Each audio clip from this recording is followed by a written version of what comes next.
Be me, Harvey. Just another cog in the corporate machine. My job is basically staring at spreadsheets until my eyes bleed, finding patterns in data that nobody really cares about, but looks good in a PowerPoint presentation.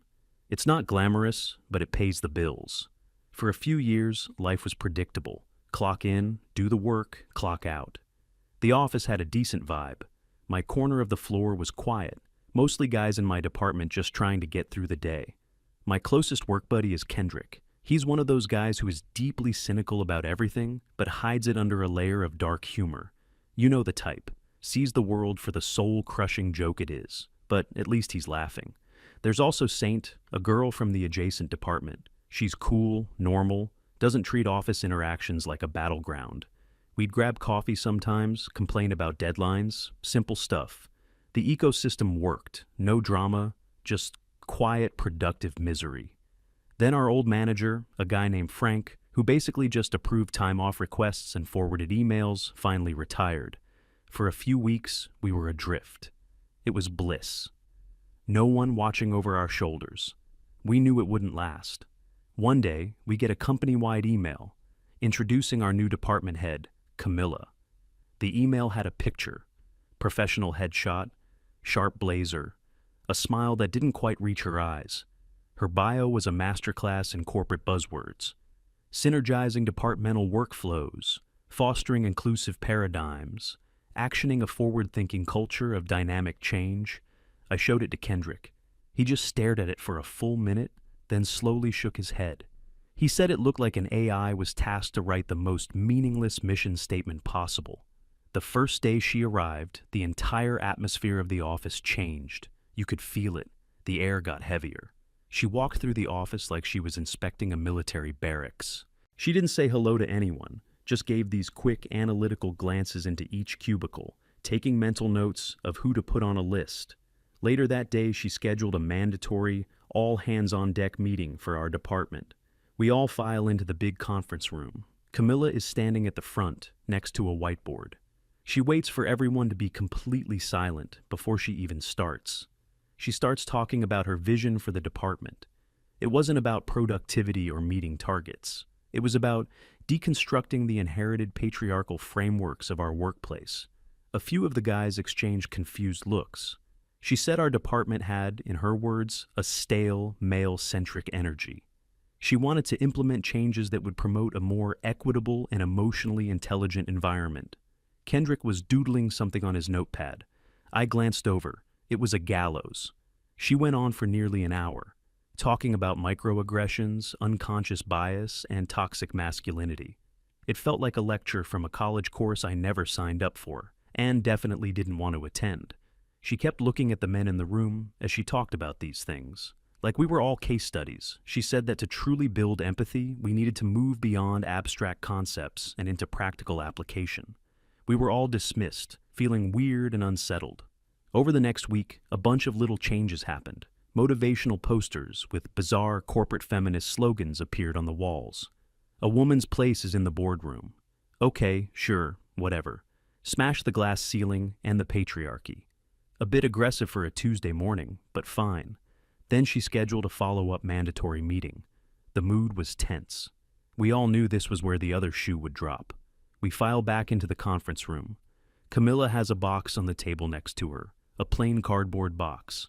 She starts by saying how pleased she was with our receptiveness to the new cultural direction.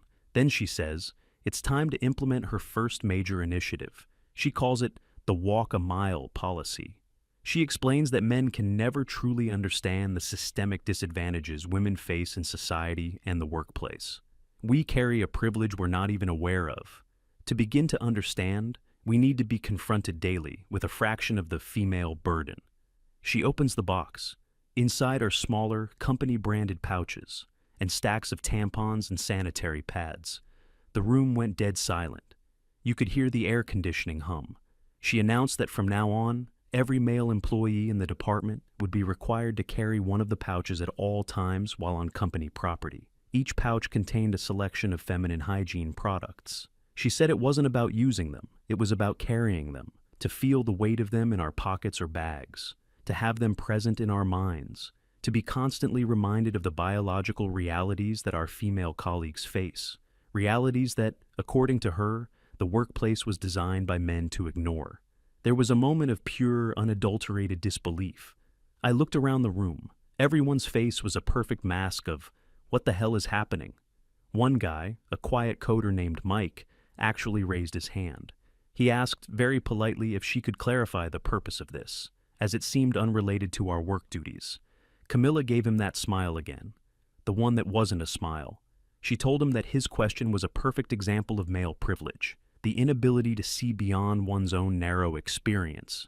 She said the purpose wasn't to be comfortable, the purpose was to be uncomfortable, to feel a sliver of the discomfort women feel every day. She also mentioned that HR had reviewed and approved the policy as a forward-thinking diversity and inclusion initiative. Checkmate. There was no escape route. The meeting ended. She had an assistant hand out the pouches as we left. It felt like being issued a ball and chain. The men just kind of shuffled back to their desks in a daze. I sat down and just stared at the little pouch on my desk. It felt monumentally stupid, humiliating even. Kendrick came over to my cubicle. He wasn't laughing. He just looked angry. He told me he was going to HR. An hour later, he came back. He said HR told him that Camilla had their full support and that if he had a problem with the policy, maybe he wasn't a good fit for the company's new cultural direction. It was a threat, wrapped in corporate speak. That evening, a few of us went to a bar after work. The mood was grim. People were talking about quitting, about looking for new jobs. We felt completely powerless. If you complain, you're fragile and toxic. If you refuse, you're fired. We were backed into a corner. Harvey was just stirring his drink, staring into space. Then Kendrick, after being silent for a long time, suddenly looked up. He had a strange glint in his eye. He said, "What if we don't refuse? What if we embrace it?" We all looked at him like he was crazy. He laid it all out. Her power comes from us resisting, and her labeling that resistance as toxic. But what if we don't resist? What if we comply? What if we comply so hard, so thoroughly, and so publicly that she's the one who has to tell us to stop? A plan started to form, a ridiculous, beautiful, idiotic plan. Malicious compliance. The next day, the mood in the office was different. The dejection was gone. It was replaced by a quiet, nervous energy. The pouches were on every guy's desk, not hidden in a drawer, but placed right out in the open. Camilla walked past and gave a small, satisfied nod. She thought she had won. The first move was small. One of the guys, Tim, who works in logistics, had one of the sanitary pads, one of the big ones with wings, stuck to his desk right where his wrist rests for his mouse. He was using it as a wrist cushion. Camilla walked by his desk. She stopped. She stared at the pad for a good 5 seconds. Tim didn't even look up, just kept clicking away at his spreadsheet. You could see the gears turning in her head. He was technically carrying it. It was on his desk. He was using it for an office-related purpose. She couldn't say a word. She just tightened her lips and walked away. A small victory. Later that day, Kendrick took it a step further. He was walking back from the break room with a cup of coffee. He had one of the tampons, still in its plastic applicator, tucked behind his ear like an old-timey journalist with a pencil. He walked right past Camilla's glass-walled office. He made sure to turn his head so she could see it. I saw her look up and just freeze. Her eyes narrowed. But again, what could she say? You're not allowed to store the mandatory item behind your ear? The whole thing was too absurd. A silent war had begun. The next day, things escalated. A few more guys started using the pads as wrist rests. It was becoming a trend. One guy had a small leak in his water bottle. He very theatrically wrapped a sanitary pad around it, securing it with rubber bands. Amazing absorbency, he declared to no one in particular. Camilla was starting to look permanently annoyed. Her walk became faster, her glances sharper. I decided it was my turn to contribute. I waited for a moment when Camilla was walking toward the coffee machine. I walked over to her, holding a tampon in my hand. I put on my most sincere, concerned face. I asked her for a moment of her time. She stopped, looking impatient. I held up the tampon. I told her I was taking the initiative seriously and wanted to fully understand the product. I asked if she could explain the difference between regular and super absorbency. I said I was worried about getting a nosebleed due to the dry office air and wanted to be prepared with the right tool for the job. Her face was a brilliant work of art. It was a tidal wave of conflicting emotions: shock, disgust, anger, and the horrible realization that I was playing by her rules. She couldn't call me out for being inappropriate because I was framing it as a genuine question about the mandatory items she herself had forced upon us. She just stammered something about reading the box and practically ran away. Kendrick gave me a slow clap from across the room. That afternoon, we had a team meeting. Kendrick sat right next to Camilla. Midway through her presentation, he let out a huge theatrical sneeze. He then reached into his pocket, pulled out a sanitary pad, unfolded it with a loud crinkle, and proceeded to blow his nose into it. He then folded it back up and said, "Wow, these things really do hold a lot. Great initiative, Camilla." The room was silent, except for one of the other guys who poorly disguised a snort as a cough. Saint, who was sitting across the table, had her head down, but I could see her shoulders shaking with silent laughter. Camilla's knuckles were white as she gripped the edge of the table. She looked like she was going to explode. She just said, "Let's stay professional, Kendrick," in a voice that was shaking with rage. He replied, "I am just utilizing the company-provided resources." The policy was starting to backfire on her in ways she could never have imagined. She thought she was teaching us a lesson about empathy. Instead, she had armed her entire male workforce with an unlimited supply of officially sanctioned absurdity. The creative uses for the products became a daily challenge. One guy used the adhesive strip on a pad to stick notes to his monitor. Another unraveled a tampon string and used it to tie up a bundle of cables. They were becoming the ultimate multi-purpose office tool. We started having conversations in the hallway, loud enough for Camilla to hear. "Hey, you got a spare pad? The light flow one? I've got a smudge on my screen." "Nah, I've only got the overnight heavy flow ones. Might be overkill." Camilla started spending more and more time in her office with the door closed. She would only come out when absolutely necessary. Her grand social experiment was turning into her own personal nightmare. She had tried to create an environment of female-centric understanding. Instead, she had created an office full of guys making endless, deadpan jokes about menstrual products. I ran into Saint by the coffee machine. She looked at me, a huge grin on her face. She told me that Camilla had been complaining to some of the other female managers via email. She said Camilla wrote that the men were weaponizing her policy against her and engaging in malicious compliance. The best part was, the other managers apparently told her that since she got HR to approve it, it was her problem to manage. Nobody wanted to touch the mess she had created. She was trapped. If she canceled the policy, it would be an admission of defeat. She would lose face completely. But if she let it continue, the mockery would only get worse. Her authority was eroding day by day. She had tried to assert her dominance and ideological purity, but she had underestimated the sheer, stubborn creativity of a dozen guys who had been pushed too far. We weren't just fighting a stupid rule anymore. We were fighting for the simple right to come to work and not be treated like subjects in someone's bizarre social experiment. And we were winning. The atmosphere among the guys had never been better. We were united by a common, absurd cause.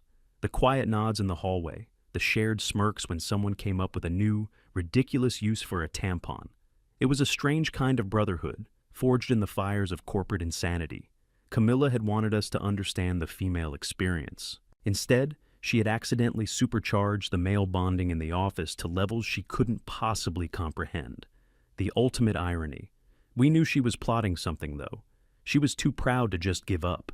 We could feel it. A storm was coming. She was just waiting for one of us to slip up, to cross a line from malicious compliance into actual insubordination. But we were careful. Everything we did was perfectly, infuriatingly by the book, her book. The stalemate lasted for about a week. It was a Cold War fought with cotton and plastic applicators. Camilla tried to reassert control by burying us in work. She sent out emails at all hours, demanding reports and setting impossible deadlines. The message was clear: get back to work and stop this nonsense. But it was too late. She had already given us the tools for our own amusement. The more pressure she applied, the more creative we got. Kendrick became a sort of modern artist, and his medium was feminine hygiene. He started creating little sculptures on his desk. One day it was a small dog made from a tampon with the string as a leash. The next, it was a surprisingly detailed swan with the wings of a sanitary pad fanned out gracefully. Camilla would walk past his desk, and you could practically see the smoke coming out of her ears. But his productivity never dipped. He was meeting all her new, ridiculous deadlines. He was doing his job and complying with her policy. He was untouchable. She decided to try a new tactic, a direct confrontation, but disguised as a helpful check-in. She scheduled one-on-one meetings with every male employee. My turn came on a Thursday afternoon. I walk into her office. She tells me to sit down. She has a notepad and pen. She's in full manager mode. She asks how I'm acclimating to the new departmental culture. I told her it's been an eye-opening experience. I said that I felt my empathy levels were rising daily. Her smile was so forced it must have been physically painful. She then tried to corner me. She asked if I felt that some of my colleagues were perhaps not taking the spirit of the policy to heart. She was trying to get me to rat on the others, to break our unity. I just played dumb. I told her that everyone seems to be engaging with the policy in their own unique way. I mentioned Tim's wrist rest, saying it was a great example of ergonomic innovation. I brought up Kendrick's sculptures, calling them a powerful form of product-based expression. I was feeding her own corporate buzzwords back to her. She couldn't argue with her own vocabulary. The meeting was a complete failure for her. She realized we were a united front. There were no weak links. Her frustration was becoming more and more visible. She started making little passive-aggressive comments in team meetings. If a man presented an idea, she'd ask if he'd consulted with his feminine intuition. We just started agreeing with her. Yes, Camilla, I did. And my feminine intuition says this is the most efficient way to structure the database. Every attempt she made to mock us was turned back on her. She had created a monster she couldn't control. The next big escalation came during a departmental presentation. A guy named Dave had to present a quarterly report to the whole team. Dave was usually a pretty shy, quiet guy, but even he had been emboldened by the whole situation. He gets up to the front of the room, project on the screen. He's using a laser pointer, but it's taped to the end of a long plastic tampon applicator. He's using it to point out bar graphs and pie charts. He never acknowledges it. He just presents his data as if he's holding a normal pointer. The sheer deadpan absurdity of it was breathtaking. Camilla, who was sitting in the front row, just sank lower and lower in her chair. She had to sit there for 30 minutes and watch a man use a tampon applicator to explain Q3 revenue projections. After the meeting, she sent out a furious email. The subject line was, "Clarification on policy. 10B, professional conduct." The email stated that while the walk a mile policy was still in effect, all company-provided materials must be handled in a manner befitting a professional office environment. It was a desperate move. The language was intentionally vague because she couldn't explicitly ban the things we were doing without admitting her policy was a joke. Kendrick immediately saw the loophole. He sent a reply-all email to her and the entire department. His email was a masterwork of corporate trolling. He wrote that he was grateful for her clarification and took the issue of professionalism very seriously. However, he continued, since there was no precedent for professional male use of these products, he was concerned that he might inadvertently violate the new rule. Therefore, he requested that she provide a detailed guide, with illustrations if possible, on the approved professional handling techniques for each product. He asked if there was a preferred way to hold a tampon during a meeting. He wondered if sanitary pads should be kept in the left pocket or the right pocket for optimal professional appearance. He finished by saying he looked forward to her guidance so the team could remain in full compliance. Camilla didn't reply. She had been backed into an even smaller corner. She couldn't produce the guide because it would be insane, but she couldn't ignore the request because it was a valid question about her new rule. She was completely paralyzed. From that day on, anytime one of us wanted to annoy her, we'd just email her a polite question about the professional handling guide. Dear Camilla, quick question.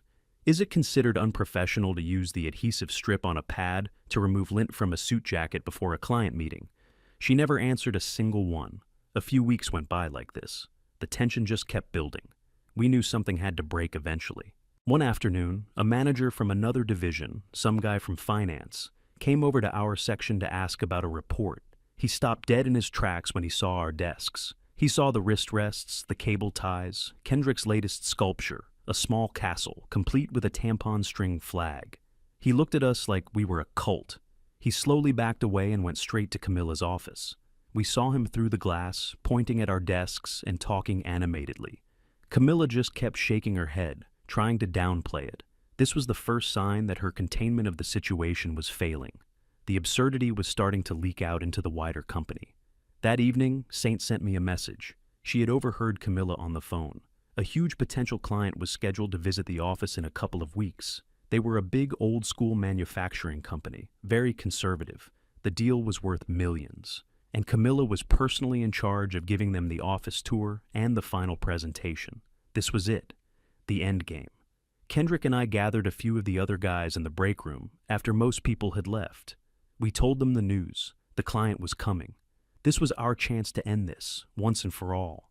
We weren't going to do anything that would get us fired. No harassment, no destruction of property. We were just going to follow Camilla's policy to its most logical, most absurd conclusion. We were going to create a departmental art installation, a monument to empathy. The next 2 weeks were a flurry of quiet, clandestine activity. We'd stay a little late, come in a little early. We pooled our company-provided resources. It was the most motivated and collaborative I had ever seen our team. One guy was an amateur artist. He took the lead on the visual elements. We made a large welcome sign for the entrance to our department. Each letter was carefully cut out from the absorbent core of dozens of sanitary pads. It was actually quite well done. Another guy, the one who was good with his hands, worked on a centerpiece. He took a big piece of styrofoam and hundreds of tampons. He painstakingly created a large, intricate sculpture that looked vaguely like the company's logo. Kendrick's project was the most ambitious. He took over the large whiteboard at the back of the department. He created a massive workflow chart. But instead of boxes and arrows, it was a complex web of pads and tampons of different sizes, all connected by their own strings. He labeled each part with corporate jargon. A heavy flow pad was high-capacity data input. A slim tampon was agile project delivery.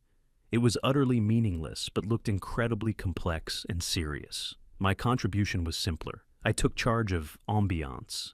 I made dozens of little paper crane-style birds, folded from the plastic wrappers of the pads. I used the tampon strings to hang them from the ceiling tiles so they floated gently in the air conditioning drafts. By the morning of the client's visit, our department was transformed. It was a surreal landscape of weaponized corporate foolishness. We all got to our desks and just went about our work as normal. We didn't speak about it. We just waited. Around 10 a.m., we saw them. Camilla, walking with 3 older men in expensive conservative suits. She was leading them down the main corridor, pointing out different departments. Her voice was cheerful, but we could see the sweat on her brow from across the room. She was visibly trying to steer them in a different direction, to bypass our section entirely. But the main conference room was on the other side of our department. There was no other way. As they got closer, you could see the exact moment the lead client, a stern-looking man with gray hair, noticed our welcome sign. He stopped walking. He squinted. He took a step closer, then another. His face went from curiosity to utter confusion. Camilla's cheerful chatter died in her throat. She started saying something like, "Ah yes, the marketing department, a very creative bunch, always thinking outside the box." The man wasn't listening. He walked slowly into our department, his 2 colleagues following him like lost ducklings. His eyes scanned the room. He saw the floating wrapper birds. He saw the tampon sculpture of the company logo. He saw men at their desks, calmly working, with sanitary pad wrist rests. His gaze finally landed on Kendrick's magnificent whiteboard of madness. He walked right up to it. He stared at it for what felt like an eternity. He leaned in to read one of the labels. Agile Project Delivery. He turned around, very slowly, to face Camilla. His face was no longer confused. It was cold. He looked at her and asked a very simple, very quiet question. "What is this?" Camilla started to panic. The words just tumbled out of her mouth. It was a train wreck of corporate speak and panicked excuses. It's a paradigm-shifting empathy-building exercise, a hands-on, multi-sensory experience. We're deconstructing workplace norms to foster a more inclusive. It's about synergy. The man just held up a hand to stop her. He looked around the room one more time, his eyes lingering on the faces of me, Kendrick, and the others, who were all pretending to be deeply engrossed in our work. Then he looked back at Camilla. He said, "I run a factory with 4,000 employees. We build engines. We don't have time for this." He didn't raise his voice. He didn't need to. The contempt in his tone was enough to freeze the room. "I think we're done here," he said to his colleagues, and with that, they just turned and walked away. Camilla stood there, frozen, in the middle of our masterpiece of maliciousness. She looked utterly, completely defeated. The tour wasn't even halfway done. The multi-million-dollar deal was dead. We didn't cheer, we didn't even smile, we just kept working. The silence was our victory lap. It took less than an hour. We saw the regional director and the head of HR marching down the hallway. They didn't look happy. They went straight into Camilla's office and closed the door. We couldn't hear what they were saying, but we didn't need to. 20 minutes later, the door opened. The director and HR head walked out. Then came Camilla. She was carrying her personal box of things. She wouldn't make eye contact with anyone. She walked the longest, most silent walk of shame I have ever witnessed, right through the department she had tried to reshape in her image. Past the welcome sign, past the logo sculpture, past the empathy birds. And then she was gone. The head of HR, a woman who had previously told Kendrick to suck it up, stopped at the entrance of our department. She cleared her throat. Effective immediately, she announced to the room, the Walk a Mile initiative is terminated. She then turned and left without another word. For a moment, nobody moved. Then Kendrick stood up. He walked over to his absurd whiteboard. He picked up an eraser, and he wiped it all away. That was the signal. Silently, we all started to dismantle our creations. The welcome sign came down. The sculptures were disassembled. The birds were unhooked from the ceiling. We took all the tampons and pads, all the pouches and wrappers, and we threw them in the trash where they belonged. Within 10 minutes, it was like it had never happened. The office was just an office again. Kendrick walked over to my desk. He didn't say anything. He just nodded. I nodded back. We had done it. We had faced the abyss of corporate insanity and stared it down. The next day, we had a new interim manager, a guy from another department.